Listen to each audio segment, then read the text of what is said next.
சதக்காவின் சிறப்பு. நான் சதக்காவின் சிறப்பை பற்றி ஒரு சில விஷயத்தை கூற வந்துள்ளேன்.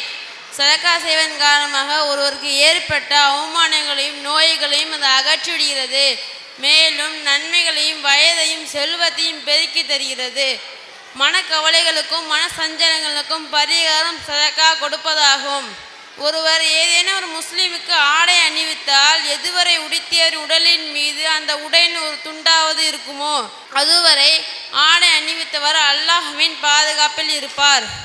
அதிகம் சதக்கா கொடுப்பதால் மரண சமயத்தில் ஷைத்தானின் ஊசலாட்டத்தை விட்டும் பாதுகாப்பளிக்கிறது. மேலும் வியாதி ஏற்படும் சமயங்களில் அதன் கடுமையின் காரணமாக அல்லாஹ்விடம் நன்றி கெட்ட சொற்கள் வாயிலிருந்து ஏற்படாதிருக்க பாதுகாக்கிறது.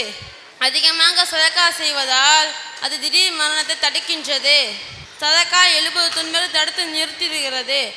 அவற்றில் மிக குறைந்தது குஷ்டம், வெண்குஷ்டம் ஆகிய வியாதிகளாகும்.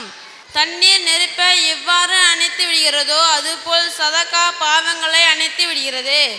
இறந்தவர்களுக்கான ஹக்கில் சதக்கா செய்வதால் அதன் நன்மைகள் அவர்களுக்கு சேர்த்து வைக்கப்படுகிறது.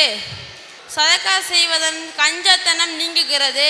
சதக்கா செய்வதன் மூலம் அதன் முழு பலன்களை அடைய விரும்புகள் செய்த உதவியை பிறரிடம் சொல்லி காட்டாமலும் புகழ் தேடாமலும் இருப்பது அதற்குண்டான நிபந்தனை ஆகும்.